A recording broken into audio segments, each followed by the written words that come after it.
Assalamualaikum warahmatullahi wabarakatuh. Apa kabar semuanya? Semoga sehat dan selalu dalam lindungan Allah ya.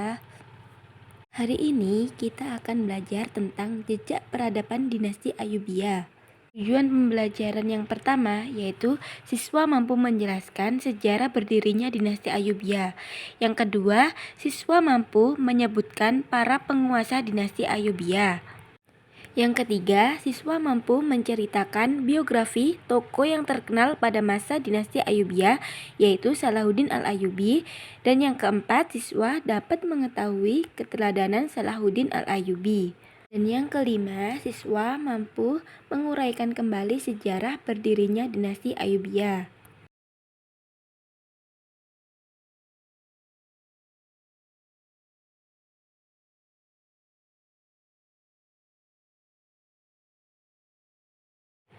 Dinasti Al-Ayyubi didirikan oleh Salahuddin Al-Ayyubi.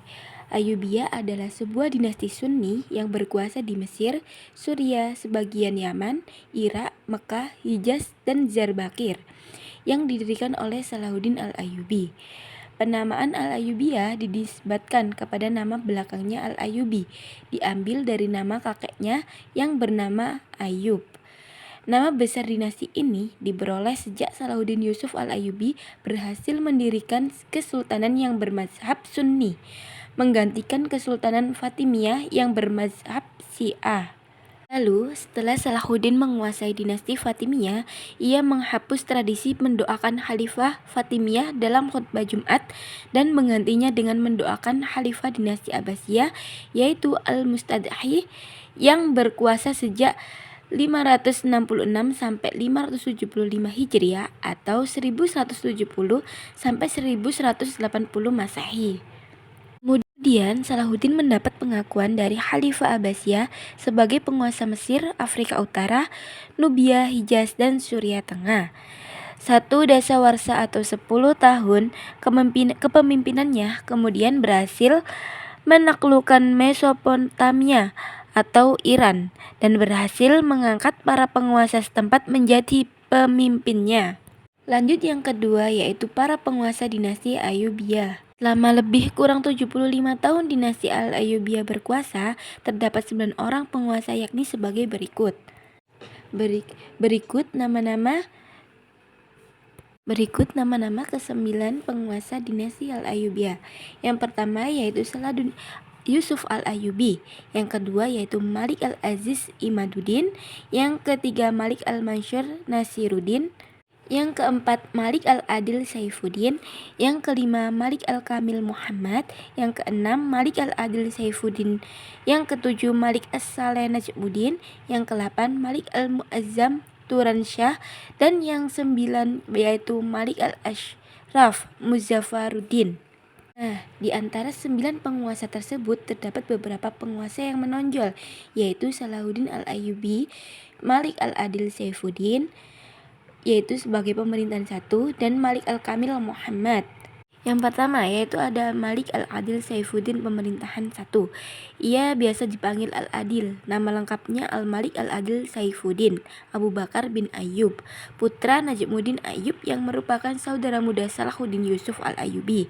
Pemerintahannya berlangsung 596 Hijriah atau 1200 Masehi hingga 615 Hijriah atau 1218 Masehi, yang berkedudukan di Damaskus. Malik Al-Adil Saifuddin merupakan seorang penguasa yang berbakat, efektif, dan bijaksana. Prestasi yang diraihnya selama berkuasa antara lain yaitu sebagai berikut. Yaitu yang pertama yaitu tahun 1168 sampai 1169 Masehi mengikuti Sirkuh atau pamannya yang melakukan ekspansi militer ke Mesir. Nah, yang kedua yaitu tahun 1169 Masehi dapat memadamkan pemberontakan orang-orang Kristen Koptik di wilayah Kiev dan Mesir. Nah, yang ketiga yaitu tahun 1174 Masehi menguasai Mesir atas nama Salahuddin Yusuf Al-Ayyubi yang saat itu mengembangkan pemerintahan di Damaskus. Yang keempat yaitu tahun 1186 sampai 1195 Masehi kembali ke Mesir untuk memerangi pasukan Salib. Nah, yang selanjutnya yaitu tahun 1192 sampai 1193 Masehi, yaitu menjadi gubernur di wilayah utara Mesir. Dan yang selanjutnya yaitu tahun 1993 Masehi menghadapi pemberontakan Izzuddin Mosul. Dan yang selanjutnya yaitu menjadi gubernur Syria atau sekarang Suriah dengan ibu kota Damaskus atau Damasik atau Syam. Dan yang terakhir yaitu menjadi sultan di Damaskus. Yang kedua yaitu ada Malik Al-Kamil Muhammad.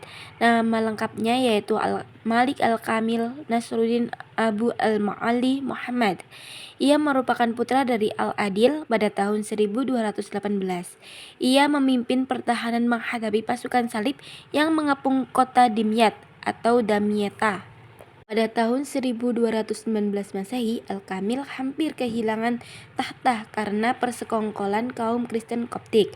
Ia mengungsi ke Yaman untuk menghindari komplotan tersebut. Persekongkolan itu berhasil dipadamkan bersama saudaranya yaitu yang bernama Al-Mu'azzam yang menjabat sebagai gubernur Suriah.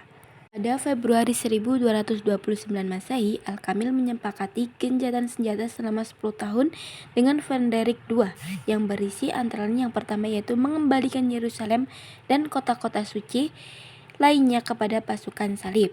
Yang kedua yaitu kaum muslimin dan Yahudi dilarang memasuki kota itu kecuali di sekitar Masjid Al-Aqsa dan Masjid Umar. Kita lanjut kepada penguasa Ayyubiyah yang terkenal yaitu Salahuddin Al-Ayyubi. Berikut biografi Salahuddin Yusuf Al-Ayyubi. Salahuddin Al-Ayyubi merupakan putra dari Najmuddin Al-Ayyubi. Ayahnya pernah menjadi penguasa benteng Saljuk di Tikrit. Dari kecil sudah terlihat karakter kuat Salahuddin yang rendah hati dan belas kasih. Salahuddin tumbuh di lingkungan keluarga agamis dan dalam lingkungan keluarga kesatria. Pada umur 26 tahun, Salahuddin bergabung dengan pasukan pamannya yaitu Asaduddin Sirkuh ke Mesir. Ketika pamannya meninggal, selanjutnya Salahuddin diangkat oleh Nuruddin menjadi pengganti Sirkuh. Pada tahun 1169, ia diangkat sebagai wazir atau panglima gubernur menggantikan pamannya. Lalu 3 tahun kemudian ia digantikan Sultan Nuruddin yang wafat menjadi penguasa Mesir dan Syria, mulai dari revitalisasi ekonomi, reorganisasi militer, dan menaklukkan negara-negara muslim kecil untuk dipersatukan. Setelah impian bersatunya bangsa muslim tercapai pada September 1174, Salahuddin berhasil menundukkan dinasti Fatimiyah di Mesir untuk patuh pada kekhalifahan Abbasiyah di Baghdad. Dinasti Ayyubiyah akhirnya berdiri di Mesir menggantikan dinasti sebelumnya yang bermazhab Syiah. Selama kurang waktu 12 tahun, ia berhasil mempersatukan Mesopotamia, Mesir, Libya, Tunisia, wilayah barat, Jazirah Arab, dan Yaman di bawah Khalifah Ayyubiyah. Kota Damaskus di Syria menjadi pusat pemerintahannya. Dan pada usia 45 tahun, Salahuddin Al-Ayyubi telah menjadi orang yang paling berpengaruh di dunia Islam. Selanjutnya yaitu keteladanan Salahuddin Al-Ayyubi. Yang kita bahas yang pertama yaitu kepemimpinan. Nah, ini adalah contoh kepemimpinan Salahuddin Al-Ayyubi. Yang pertama yaitu ia memilih para pembantunya orang-orang yang cerdas dan mampu di bidangnya.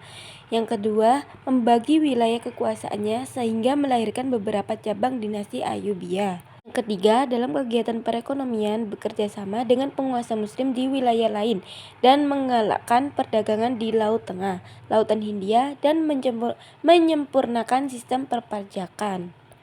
Setelah Khalifah Al-Mustadi memberikan Mesir, An-Naubah, Yaman, Tripoli, Suria, dan Ma'rib sebagai wilayah kekuasaan Salahuddin Yusuf Al-Ayyubi, yaitu pada tahun 1175 Masehi. Sejak saat itulah Salahuddin dianggap sebagai Sultanul Islam wal Muslimin, atau pemimpin umat muslim dan kaum muslimin.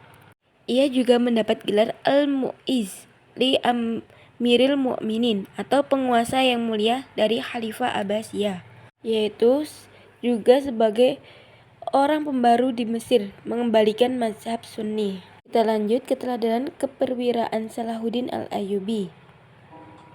Ia merupakan pemimpin militer yang tangguh, dan yang kedua yaitu berjuang menunaikan tugas negara dan agama.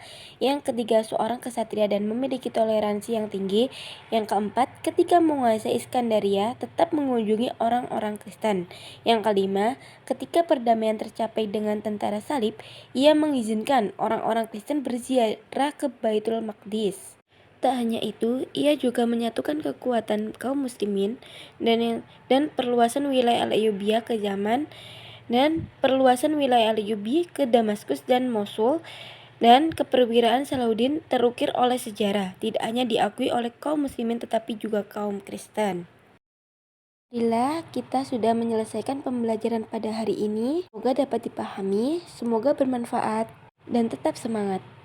Sampai jumpa lagi. Wassalamualaikum warahmatullahi wabarakatuh.